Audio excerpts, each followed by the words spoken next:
Welcome everyone to the Concordia Student Union's 4th Annual Interfaith Commemoration of the massacre at the Quebec City Islamic Cultural Center.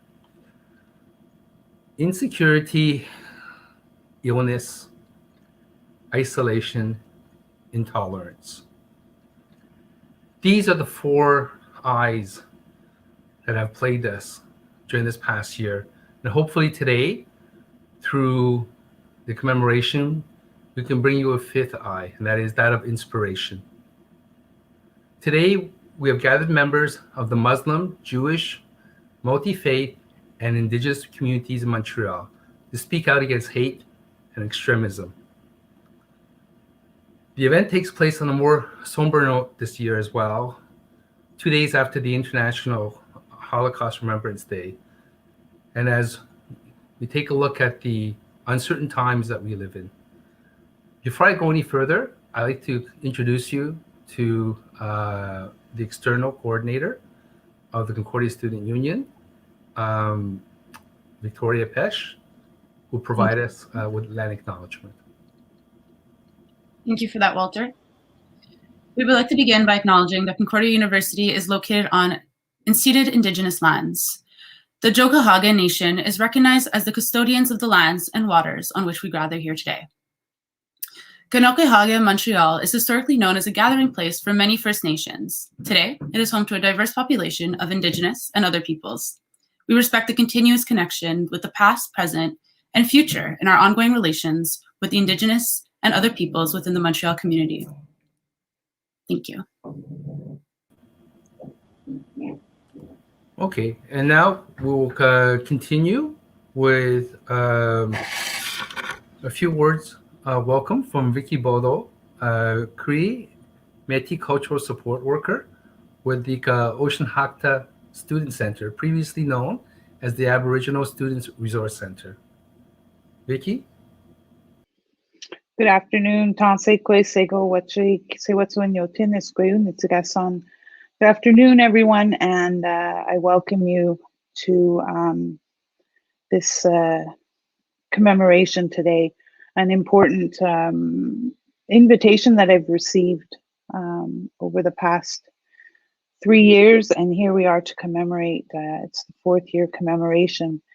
I'd like to just begin with some words of thanksgiving, giving thanks for the day. And kisimanitu kinanaskumtsin kotak kiskiao imimiyan nipako se iman anotsta miliyan sipe yatamuin kise watisuin sipe wisiwin mine sagitawin sawe mekagyao nitotamak mine niwakomakanak. Hi. So I was just giving thanks to Creator. I was giving thanks for another day. I ask today for patience, kindness, tolerance, and love, and sending out blessings to all my friends, all my relations. Thank you. Hi. And again, thank you everyone for joining us today for this important event. And I'd like to offer, just to open these ceremonies, to offer a healing song. And this is a Dene healing song that I was gifted from one of my, I'm an adoptee from the 60s, and from the 60s scoop era. And this song was gifted to me from another 60 scoop survivor who is Inuk and Dene.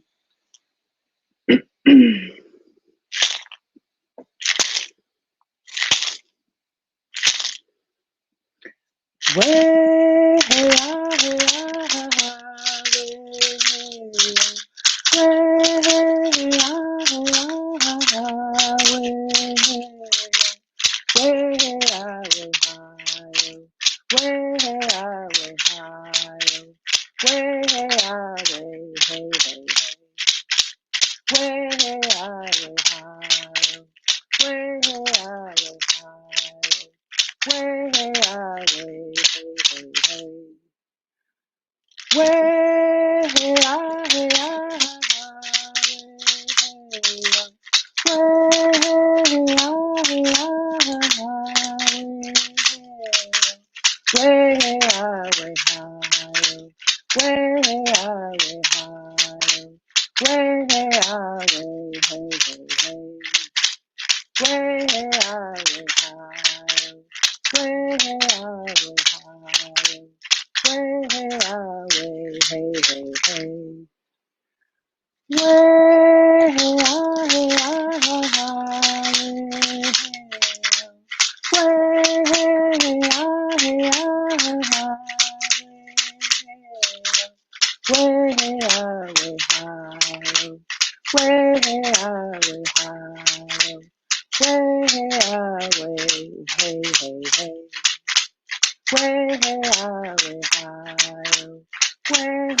Way-hey-ah, way-hi-oh.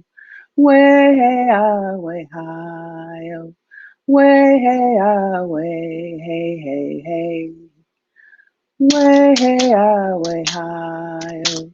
Way-hey-ah, way-hi-oh. Way-hey-ah, way-hey-hey-hey.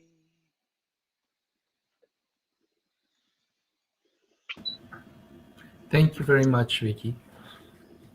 At this point, we'll be passing to the speakers. We're opening up with Mr. Ehab Lotayef, who is the spokesperson for the Muslim Awareness Week. Mr. Lotayef.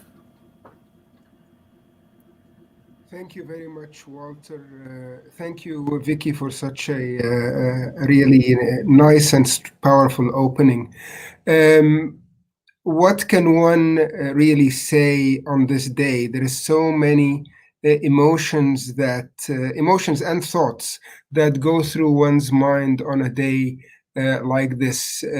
Such painful memories of the lives that were destroyed, about the lives that were destroyed, about the orphans, about the widows, about the victims that didn't die but were the injured, and particularly the ones that will have lifelong injuries. Lives really destroyed for no reason other than ignorance that begets hate, and then hate begets violence.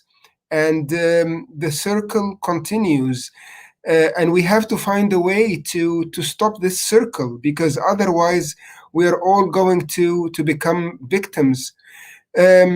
Communities, not only the Muslim community, but we are in an interfaith gathering right now, and many people in many communities get their energy from their spiritual gatherings, whether it's mosques, churches, whatever, synagogues, whatever they gather in. And that is also denied this year to most people, or at least limited in a huge way. So my heart and my thoughts go to all those people, to all of us, basically, because I think everybody who has a heart and an open mind is hurt on a day like today. I was extremely hurt when the attacks happened in New Zealand, half the way across the globe, and so it's humanity at its worst, but sometimes it's also humanity at its best. And this is the challenge that we are facing. With the advent of this anniversary, yesterday, late in the day yesterday, we heard the announcement from the federal government that they are going to label this day, or acknowledge this day as a day of remembrance, and also as a day of action against Islamophobia. And this is extremely important. We have, when I say we here, I don't really mean me and a group of friends. I don't mean me and the Muslim community. I mean all those who really want this society to be a better place, and this world to be a better place. We have been asking for that for the last 4 years. A couple of years ago, or before that, actually, I personally accepted the fact that the governments will not move except if the people move. And as a friend of mine very eloquently put it, when the people lead, the leaders follow. And we did lead, actually. We did lead by a very strong work over the past few years. Muslim Awareness Week is just but one of those efforts that we did to tackle the root causes of what happened in Quebec City. We didn't look at or for just beautifying the situation, or just remembering and sending whatever we can of good feelings, and receiving good feelings from the others, from other communities. But we really wanted to make this a better world. And the only way we found that we can make this a better world is to give a chance to everybody to know each other. And thus was born the idea of Muslim Awareness Week. The Muslim Awareness Week is not a religious event. It's not talking about Islam, about pillars of Islam, or you can find that in so many ways. But it is about knowing the Muslims that live close to you, that are a part of this society. Know them beyond the stereotypes, beyond the media reports, beyond the international media reports, which is a huge problem in itself.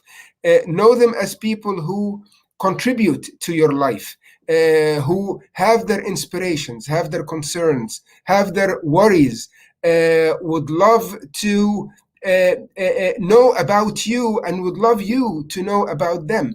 And thus we started Muslim Awareness Week that could not have started without partners, because we also know very well, and myself as a long time activist and community contributor, I know that the most difficult thing is to have people come to you. You can stage the best event in the world, but at the end of the day, you might have an empty hall, or you will have the usual suspects in your audience. We didn't want that. We wanted to do really more than that. So we looked for partners, and we looked for partners in synagogues, in churches, in community centers, in literary clubs, in everywhere and anywhere we could find in society. We searched, and we found many willing partners. The thanks really goes to them who have been our support over the past years, helping us do what we want to do, which is, you know me, I know you. It becomes a better society, and it's really very, very simply put, that when you know somebody as a human being, it makes it much more difficult for you to harm them. When you think of them as less than a human being, then the problems start. And when you don't know somebody, it is very easy to have that stereotype as your reference on defining them. So this is what happened, and now I feel that the federal government listened. I'm hoping that the Quebec government would listen as well, although the signs we are receiving till now are very negative. And even the comment from the Premier of Quebec about what the federal government decided is discouraging, to say the least, let alone that the Quebec government have passed laws like Bill 21 that really doesn't help, and that really shatters the idea of the sacredness. And if in a secular society something should be sacred, it should be a charter of human rights and freedoms. And it shattered the sacredness of that charter. So we are really moving back in some ways, moving forward in some ways. But I will end by saying, let us try to use the announcement by the federal government not as the end of the road, as we achieved what we wanted to achieve, but as a start of the road, and use that opportunity for a day for action against Islamophobia, to act together, not as splintered groups, to act together, and not only to end Islamophobia, but to end any form of discrimination or xenophobia that we see a lot of around us. So I can't find a more effective or sincere way to contribute to a commemoration like today than by doing that, by using the tools you have, and we all have tools one way or the other, to make this world a better place.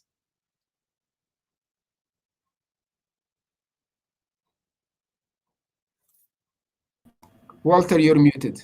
Yes, thank you. Thank you, Mr. Lotayef, for your reflections, and particularly for your call of solidarity. Next, we have Rabbi Ellen Greenspan of the Temple Emanu-El-Beth Sholom. Rabbi Ellen? Thank you very much. I'm happy to be here. I'm happy to be here, although despite the fact that we're commemorating a sad moment. January 29th, 2017, the world was horrified by the massacre at the Islamic Cultural Center, a Quebec City mosque. It was a taste of Islamophobia that I don't think had ever been seen before in Quebec, maybe in all of Canada. We in the Jewish community reached out to our Muslim neighbors. We joined hands and encircled local mosques on Fridays to ensure the safety of worshipers. We, the Jewish community, knows what it feels like to be targeted. We know that often the root of such vile, evil acts of violence is ignorance. So we made an effort to get to know our Muslim brothers and sisters. Our neighbors became our friends.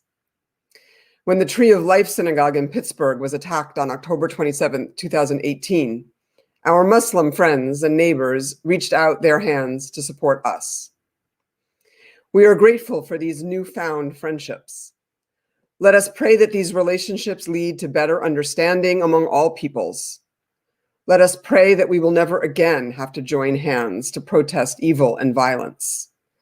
Let us pray that we can cooperate instead on issues that affect all of us, such as equitable housing, food security, climate change, and of course, combating this global pandemic. Following the shooting in Quebec City, the Reform Jewish Movement's poet laureate, Alden Solovey, wrote a poem. In a moment, I'll share his poem, but first I'll read his preface, as well as the postscript. I want to end with his poem, so I'm going to read the postscript before. But it's quite sad to note that he had to keep updating the website where he shares his poetry. The last time he updated it was in April of 2019, and unfortunately, these violent attacks have not ceased. Solovey writes, "Today witnessed a deadly racist attack at Quebec City's Islamic Cultural Center. Racist violence against houses of worship is far too common. Here's an update of two different prayers I wrote after deadly shootings at Emanu-El African Methodist Episcopal Church in Charleston, South Carolina, and an arson attack at the Church of the Multiplication in Israel." He says, "May there come a time when this prayer is no longer needed."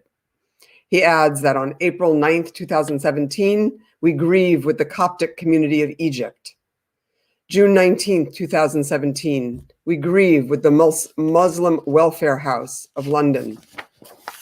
October 27th, 2018, we grieve with the Tree of Life Synagogue in Pittsburgh. April 28th, 2019, the last month has seen attacks against Muslims in New Zealand, Christians in Sri Lanka, and Jews in California.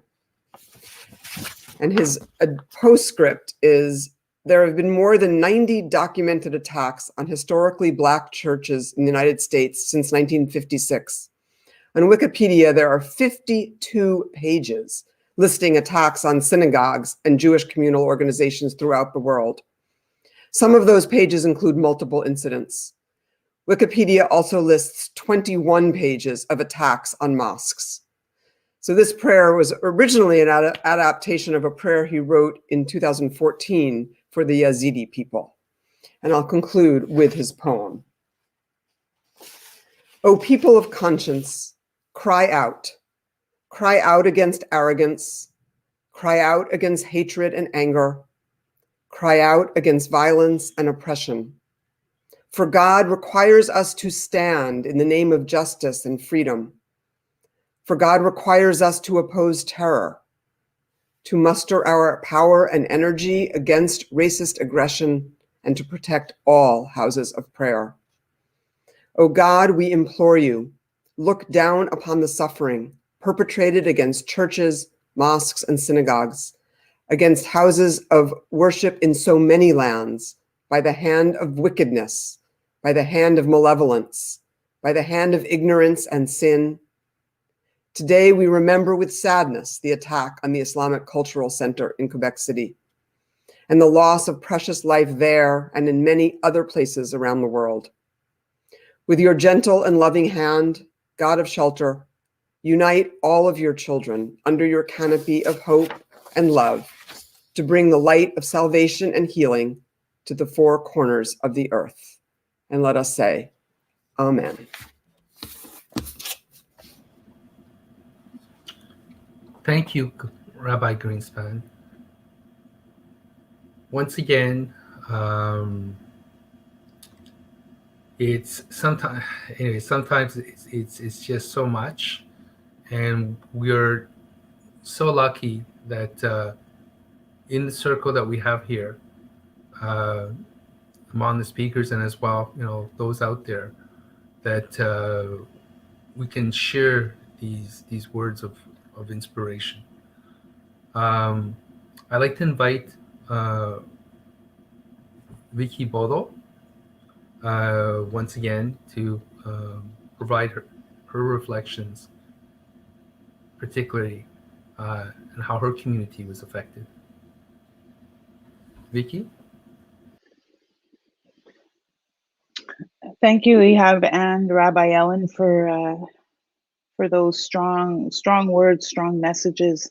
And it's interesting how I too want to share some words and then end with a poem. We didn't discuss this beforehand on what each of us were, what our message was going to be, other than that. I guess it confirms that yes, there's this community, this circle that comes together each year, and that there's much trust amongst us. And so I woke up early this morning to give some time in reflection, and also just to honor those lives that were taken much too soon back in 2017. And I came to thinking a lot about gratitude for the day, but then also I was thinking of giving, and how each of those individuals, what they gave of themselves, and what each of us give of ourselves.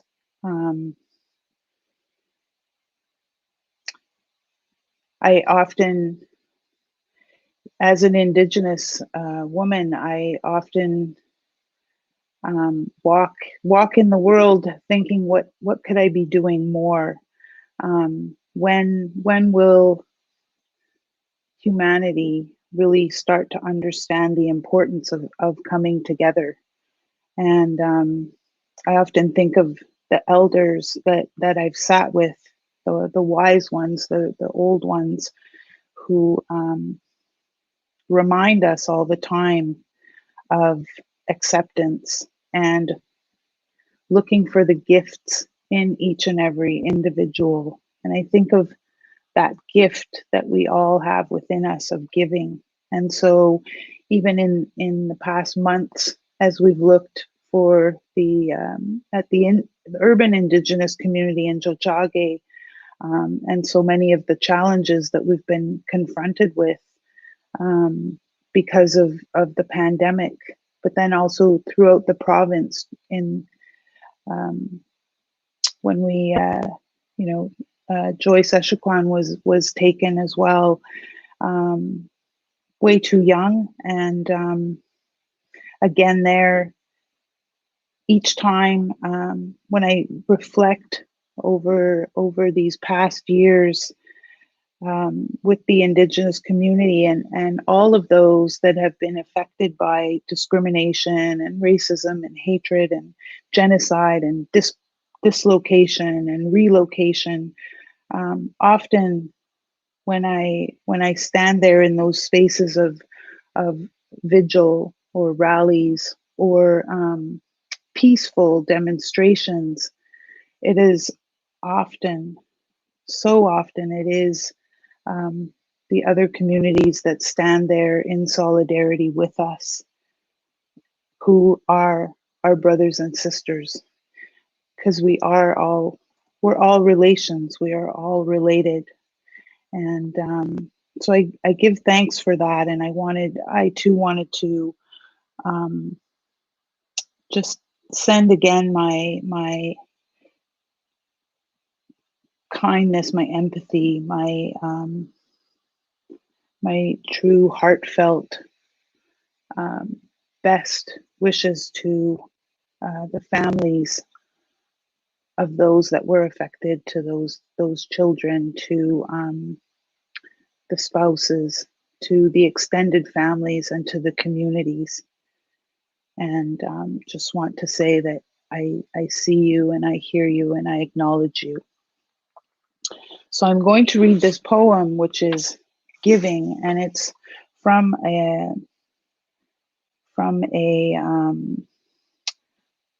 Wampanoag Nation elder over on the East Coast in Maine, and his name is Manitonquat, or Medicine Story. And I've been enjoying this book, and I think this poem is so appropriate.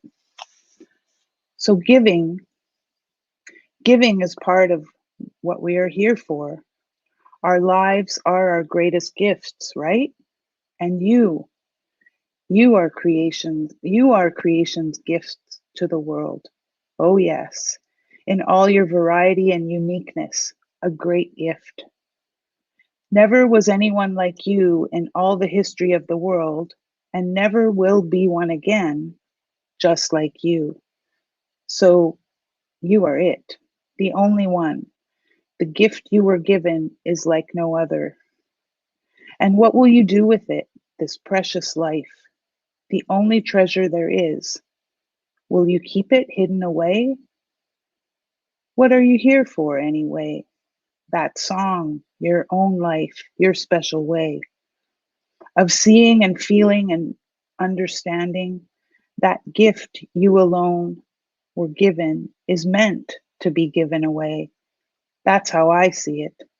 We've all got this great gift, life, ourself. And we're supposed to give it away to the world, to share ourselves with each other, to increase each other, and to add to the wonder. I mean, what do you think you're looking for out there? Oh, I see you, running, no time, not stopping, trying to catch up with something. What is it? What do you miss? You seem full of distractions, small things, but also it seems a yearning, a longing, something you want, you search for. Do you know what it is? Maybe it's me, not just me, of course, but all of us. We are waiting. We lost each other. Now we keep to ourselves. If we reach out and get disappointed, we pull back. Not safe. That's not true. We didn't get too close. We didn't get close enough. Deeper, deeper yet. We all, every single one alive on earth, we are all longing for each other. We need each other. It's family, and only dysfunctional because we've been hurt and we are afraid. That's all it is, really. So what it takes is courage, the courage to give. No expectation, no trade, just a free gift, yourself. Part of yourself anyway, to start. Who knows how far it goes? Where I am with you now, I want to stop thinking, please. In my longing, I want to offer myself. Here I am, I'm yours. What part of me can you use? It's only to say, thank you. Thank you for being in my life. My life is richer, wider, taller, with you in it. Yes, it's true giving. It's what we are here for. And we can just choose, we can really choose to have each other completely now and forever. And so I thank those individuals that we honor today for giving in the ways that they did. Hi, all my relations. Thank you, Vicky, for that gift of words and poetry. Um, once again, we're so lucky to have the friends and colleagues that we have today. Um, and I'd like to proceed by introducing you to another person who was part of that special circle of ours, Reverend Ellie Hummel, chaplain and coordinator at Multi-Faith and Spirituality Center of Concordia University. Ellie? Thanks so much, Walter. I'm also glad to be here. And like many others have said, it's a weird place to be happy to see your friends and colleagues and people you do such important work with, and yet also sobering because it's a very sober day. And today especially, I find it just weird to be together and yet apart. We're all on our screen, seeing the presenter, and it does feel somewhat disconnected, I must say. And that is the world to which COVID-19 has brought us. And in this world, it seems so easy to worry only about ourselves, to worry about our own little screen and our own lives. And in some way, that seems right, because we need to consider our own health, both physical and mental, and figure out how we manage everyday life. But we can't stop there. We can't stop in our own little screen or our own little bubble, even though we definitely need to keep them physically. We can't stop here because the world hasn't stopped. For a very brief moment on March 13th and shortly after, it felt like it had. I remember watching the news and all we saw was stories about COVID. And we said, wouldn't it be great if there was some other news? There must be some other news. And then the first news that happened were the shooting in Nova Scotia. And other stories of hatred and intolerance have emerged, and they always seem the loudest. As a religious person, I, of course, hear the stories of violence against people of faith the most clearly. An act of violence against a local synagogue, Shar HaShemoim, or the presence of Bill 21, which has almost fallen off the radar screen and yet affect so many lives. What worries me very much is the continued rise of white supremacy, which is violence based on a very skewed interpretation of Christianity, my own faith, the faith I love and I follow. And during COVID-19, that hatred has not stopped. The hatred based on religion and identity has simply not stopped, but somehow has almost screamed louder. But the good news is this, that neither has love. Love has not stopped. We've already heard from Alan and from Vicky and also from Ehab many stories about how that love, that collaboration has continued. And as much as we are stuck in our own homes and see the world as a lot of little squares and streams, we also witness that love and collaboration here today and in many other ways. Last week, I was privileged to attend a very moving event hosted by Hillel, one of the Jewish clubs on campus, and we listened to the story of a Holocaust survivor. Wow, what a privilege, because those folks are literally dying because of their age. And so to hear his story and be able to just be witness to him was truly moving. This week just ending is Muslim Awareness Week, as we already heard. And what an opportunity to learn about our Muslim friends and neighbors, and by hearing from them to reflect on ourselves. Martin Luther King Memorial Day, over a month ago, reminded us of Reverend King's dream and asks us to follow our own dream as humans. Concordia launched an amazing Indigenous learning series, Pikisquetan, as a way to build relationships with each other and learn about Indigenous peoples here at Concordia and in our country. And this upcoming week is UN World Interfaith Harmony Week. I don't know how many of you know about this because it's not that well publicized, but it is a UN holiday or commemoration, and it is indeed celebrated all over the world. And those events, those few examples, they indeed bring me hope. And in a weird way, I actually think that COVID as difficult as it is, has given us some new opportunities. The virtual resources to learn about each other and to attend events hosted by different faiths and spiritual and cultural groups online are endless. And in some way, it seems safer to walk into a place of worship or do a virtual tour than to walk in person. And to observe a gathering of strangers or maybe people we might know but are not sure if we really fit in seems much easier if we can just sort of click and attend on Zoom. What an opportunity to check that out, and what an opportunity to learn and to reflect. So I invite you all today to check out what there is. If you need ideas, you can go to the webpage of the Multi-Faith and Spirituality Center, where we have a resource sheet. It's not complete by any means, but it's a starting point. And if you have other ideas, please share them with us.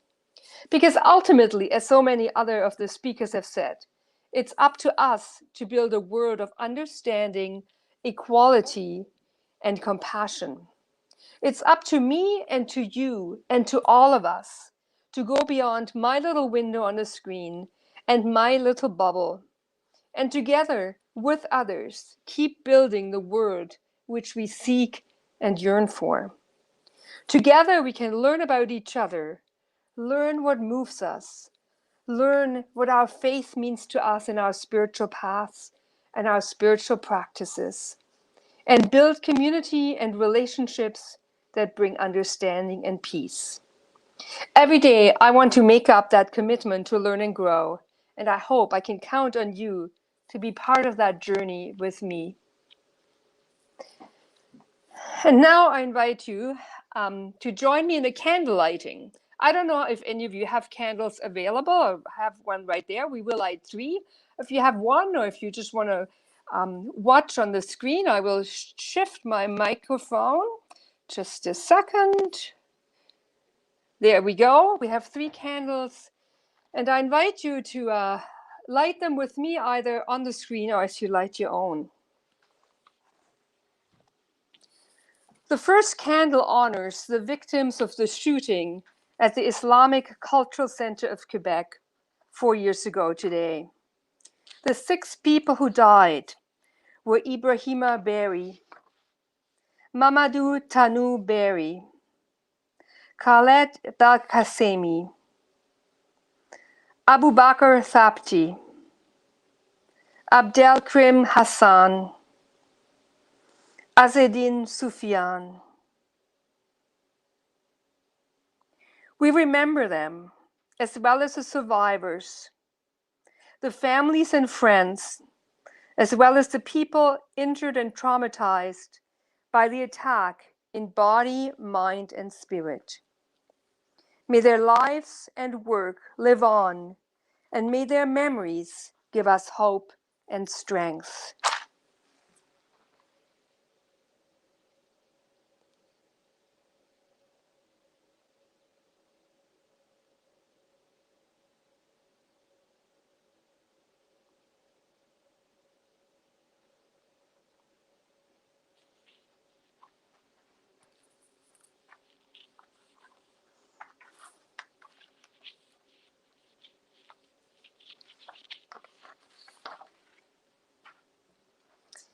We light a second candle for all victims of violence based on religion, racialization, or identity. We remember especially the attack against the Jewish synagogue Shar HaShamayim in Westmount a few weeks ago, the death of Raphael André and Joyce Echequan, and countless other people, Indigenous, Black people, or other racialized people. And we now name others silently.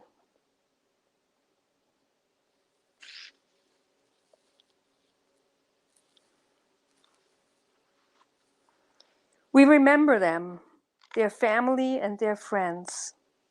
May the stories of those people and communities live on and be a blessing to us.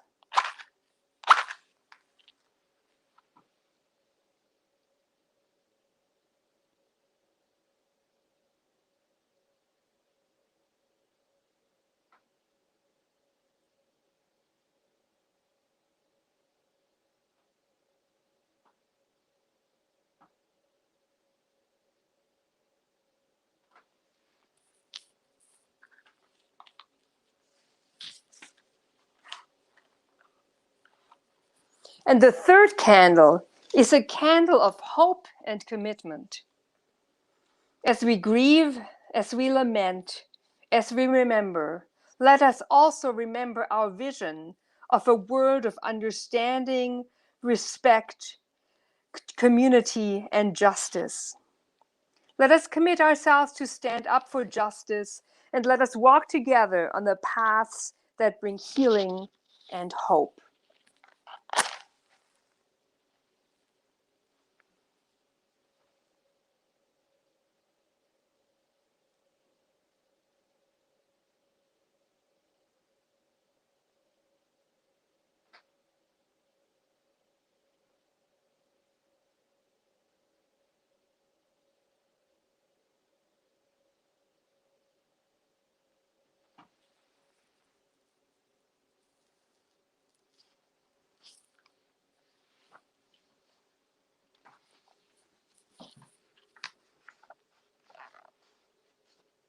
Thank you.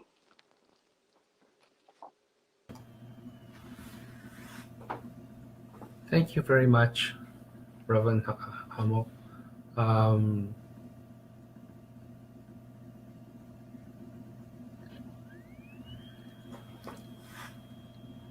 In continuing, at this point, I'd like to invite Amanda Bend, a gospel singer who will inspire us with her voice, and particularly she'll be singing a hymn by Sam Cooke, "A Change is Gonna Come." Amanda? Good afternoon, everyone.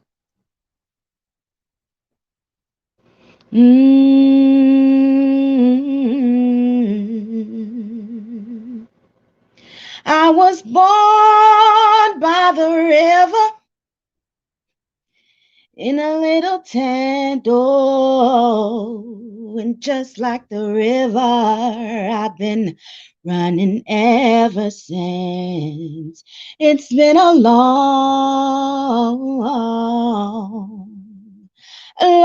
time coming, but change gon' come. Oh yes, it will. It's been too hard living, but I'm afraid to die, 'cause I don't know what's up there beyond the sky. It's been a long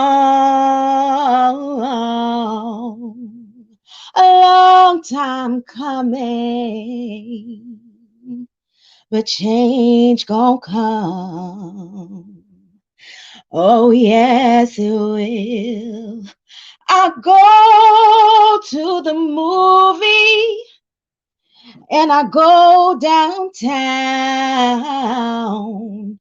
Somebody keep telling me, don't hang around. It's been a long time coming, but I know change gon' come. Oh yes, it will. Then I go to my brother and I say, brother, help me please. But he winds up knocking me back down to my knees. Oh.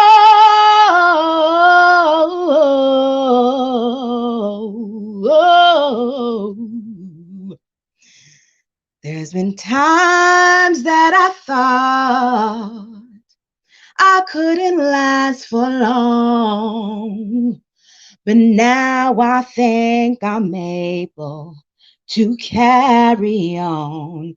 It's been a long time coming, but I know change gon' come.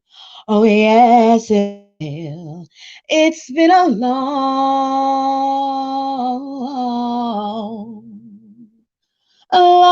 time coming. but I know change go come. Oh, yes, it will.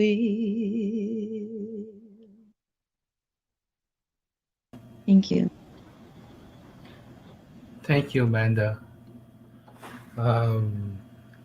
We're just so lucky to have this Amanda among our group of friends, um, in order to inspire us with those wonderful words and that wonderful song. I'd like to invite at this time Niemi, who is the executive director at the Center for Research Action and Race Relations, to provide some closing remarks. Mr. Niemi?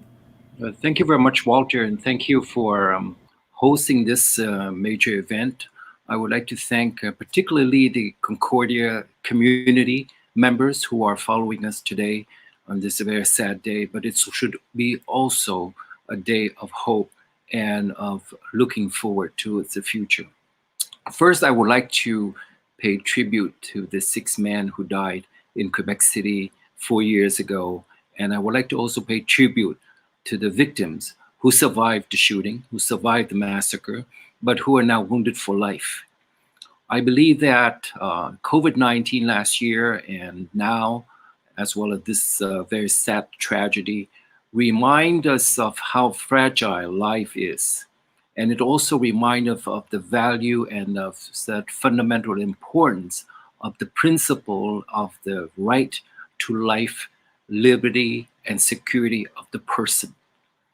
Because these are the things that basically keep our society safe, keep our society full, and keep our society united around love and around hope.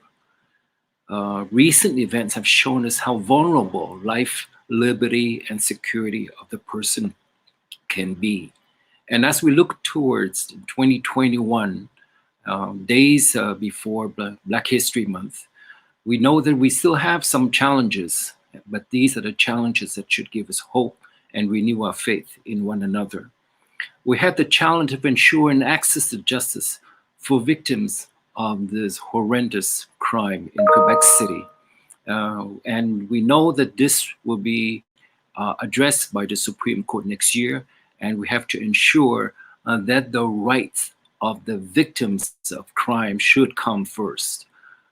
The second challenge we have to ensure is effective protection for members of racial and religious minorities and indigenous communities, as well as other vulnerable groups, for effective protection from hate and extremism, because recent events have shown that hate and extremism are still present today, if not more present more than ever. And thirdly, I think today's event recall the importance of solidarity and to work together in unity and with dignity, because we have to constantly find, seek, reach out, and ensure the participation of those potential and actual allies and friends who have also experienced hate and extremism and discrimination, and who need to come together with this movement of this important national and collective journey against discrimination and violence. Some of us may remember that last year there has been a tremendous event in the United States that led the entire Western world to become much more aware of systemic racism against, among other things, people of African descent. And now we need to join together more than ever we are of different backgrounds, race, color, creed, identity, sexual orientation, but in many ways we are one. And what COVID-19 has taught us is that more than ever, the world needs to stand together and to work together to not only to eradicate COVID-19, but also eradicate the virus of hate. So I take this opportunity to invite everyone to face these challenges with hope, with faith, and with optimism, because we can do it. Yes, we can. And lastly, I would like to take this opportunity to thank all those Muslim healthcare workers and frontline services workers and everyone who work in healthcare, who have shown tremendous courage and sacrifice in protecting and saving the lives of everyone. And this is once again to show that regardless of your race, color, or creed, when we come together to serve humanity and to be kind to each other and to show compassion, we can make a difference. So this is possibly the most important message that this day brings to all of us, including members of the Concordia University who are watching this. So thank you again.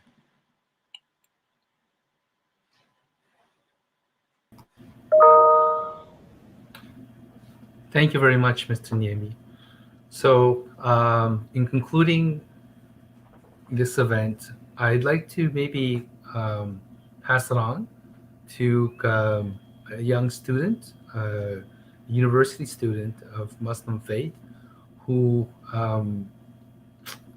was so moved by the event that we had planned it spontaneously. He contacted us and asked if he could say a few words. So I'll leave the closing words to Irfan Tahiri. Irfan? Thank you very much, Walter. And I just want to say I'm a Muslim student at McGill University. I'm at the law school. I'm co-president of the McGill Muslim Law Students Association. And I'm a volunteer and caseworker with the Concordia Student Union Legal Clinic. I am overwhelmed by the allyship that I see today from the Rabbi, the Reverend, Fo, your beautiful words. Amanda, what an incredible voice, bringing, I'm sure, a lot of people to tears. And Vicky, especially how you started. I know Ehab said that, it's Muslim Awareness Week, but I found it interesting that you started by saying we give thanks to our Creator. And in Islam, when we start a speech, we start by saying, Alhamdulillahi Rabbil Alameen, praise be to the Rabb, praise be to the creator and sustainer of all that is in the heavens and in the earth. And it's a way of giving thanks. And even on very dark occasions like today, we give thanks. But at the same time, as we give thanks, we need to be cognizant of the fact that Islamophobia is a real problem. Since 2010, Stats Canada has been taking and recording the number of hate crimes. And the most concerning thing is the rate of attacks are increasing. The National Canadian Council of Muslims every year gets phone calls from more and more Muslim women who wear the headscarf for getting spat at on the bus, punched, sworn. And it's happening. It happens on my Facebook newsfeed almost every week that there's a new event happening.